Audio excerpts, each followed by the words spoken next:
हाल फिलहाल एक घटना घटी थी मेरठ में, जहां एक पत्नी जिसका नाम मुस्कान होता है, वह अपने प्रेमी साहिल शुक्ला के साथ मिलकर अपने पति सौरभ राजपूत को मौत के घाट उतार देती है।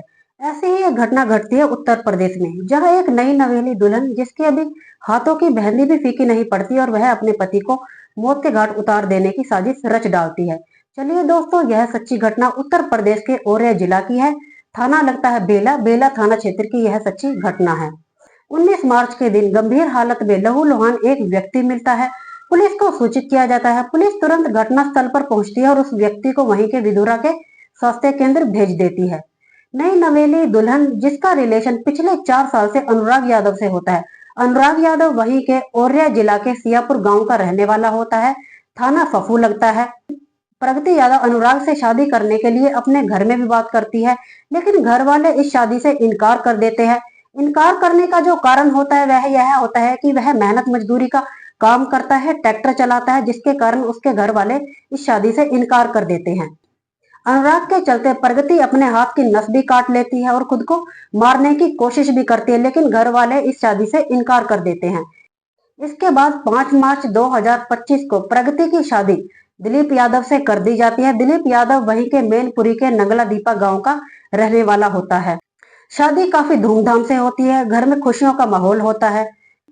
6 मार्च को प्रगति अपने ससुराल चली जाती है। ससुराल जाने के बाद उसके बाद अनुराग यादव से होती है। अनुराग यादव बोलता है कि तुम तो बहुत बड़ी बड़ी बातें कर रही थी, बोल रही थी कि मैं तुमसे ही शादी करूंगी, अगर मेरी तुमसे शादी नहीं हुई तो मैं अपनी जान दे दूंगी। अब कहाँ गई तुम्हारी बड़ी बड़ी बातें। तो इस पर प्रगति बोलती है कि परेशान होने की जरूरत नहीं है, मैंने एक बहुत अच्छा प्लान बना रखा है, बस हमको मिलके दिलीप यादव को अपने रास्ते से हटाना है। इसके बाद मैं विधवा हो जाऊंगी और अपने मायके चली जाऊंगी। इसके बाद मेरे घर वाले और भी रिश्ते देखेंगे, लेकिन मैं शादी से इनकार कर दूंगी। इसके बाद मुझे तुम्हारा ही ऑप्शन रह जाएगा और इसके बाद हम दोनों शादी कर लेंगे। इसके बाद 10 मार्च का दिन आता है। प्रगति यादव अपने मायके आती है और जितना भी उसे मुंह दिखाई में सोना चांदी पैसे मिलते हैं वह सब अनुराग यादव को दे देती है और बोलती है कि जो भी करना है जल्दी करो, क्योंकि मेरी अभी नई नई शादी हुई है, किसी को शक भी नहीं होगा। वह दोनों मिलकर प्लानिंग बनाते हैं, इंटरनेट यूट्यूब पे बहुत कुछ देखते हैं। इसके बाद अनुराग यादव भागता हुआ अपने दोस्त रामजी नागर के पास जाता है। रामजी नागर को बोलता है कि मुझे एक शूटर की जरूरत है, मुझे एक व्यक्ति को शूट करना है। फिर 19 मार्च का दिन आता है। दिलीप किसी काम से वहीं कन्नौज गांव में जाता है। बताया जा रहा है कि दिलीप एक अच्छे परिवार से, अमीर परिवार से होता है, काफी करोड़पति होते हैं। उनका जो कामकाज होता है, बिजनेस होता है, वह हाइड्रा मशीन और क्रेन का होता है। हाइड्रा मशीन वह होती है, अगर कोई सामान कहीं फंस जाए तो उसका जो निकालने का काम होता है वह हाइड्रा मशीन करती है। इसके बाद प्रगति यादव अपने पति प्रदीप यादव से बात करती है और उससे पूछती है कि तुम कहाँ हो। इस पर प्रदीप यादव बोलता है कि क्या हुआ, अभी तो मैं घर से ही निकला हूँ, इतना परेशान होने की क्या जरूरत है। तो इस पर प्रगति बोलती है कि मुझे तुम्हारी बहुत याद आ रही है, जितनी जल्दी हो सके तुम घर आ जाना। जैसे ही प्रगति को यह खबर मिलती है वह तुरंत अनुराग से बात करती है और उसे उसकी लोकेशन बताती है। इसके बाद अनुराग अपने दोस्त रामजी नागर से बात करता है।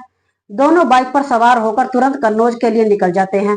इसके बाद तीनों प्लान करते हैं कि हमारी आपस में जो भी बातें होंगी वह व्हाट्सएप कॉलिंग के द्वारा होंगी, क्योंकि व्हाट्सएप कॉलिंग की डिटेल नहीं निकलती और हमारा फंसने का खतरा भी खत्म हो जाएगा। इसके बाद दिलीप यादव कन्नौज वहीं एक दुकान के पास पहुंचता है। इसके बाद वह दोनों भी वहां पहुंच जाते हैं और बोलते हैं कि हमारी एक गाड़ी यहीं रास्ते पर फंस गई है, उसे निकालने का काम करना है। इस पर दिलीप यादव अपनी गाड़ी को, अपनी हाइड्रा मशीन को तैयार कर लेता है।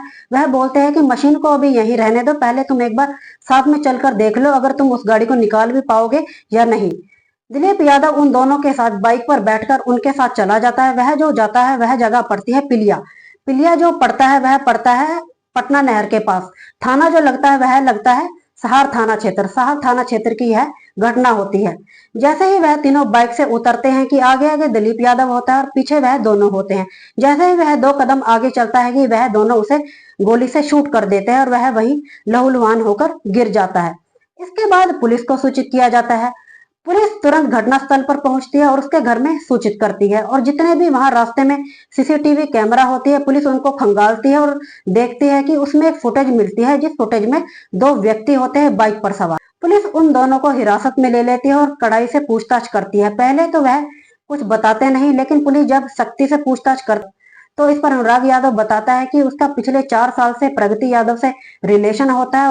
इस रिलेशन के चलते ही इस घटना को अंजाम दिया जाता है और बताया जा रहा है कि रामजी नागर एक हिस्ट्री चीटर होता है जिसके ऊपर 8 से 10 मुकदमे चल रहे होते हैं और वह फिलहाल जेल से छूटा होता है। पुलिस उन दोनों से सख्ती से पूछताछ करती है और इसके बाद प्रगति यादव को भी हिरासत में ले लेती है। दिलीप यादव को स्वास्थ्य केंद्र से हायर सेंटर भेज दिया जाता है और वहां से मध्य प्रदेश के ग्वालियर भेज दिया जाता है और जब उसकी हालत में कुछ सुधार नहीं दिखता और हालत ज्यादा ही बिगड़ जाती है तो उसे आगरा भेज दिया जाता है। वहां पर 21 मार्च को आखिरी सांसें लेता हुआ दिलीप यादव दम तोड़ देता है।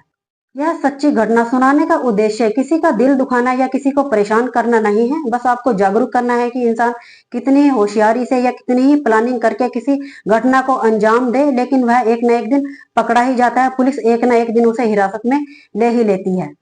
यह कहानी आपको कैसी लगी, लाइक एंड कमेंट करें। ऐसी ही और सच्ची घटनाओं को जानने के लिए मेरे चैनल को सब्सक्राइब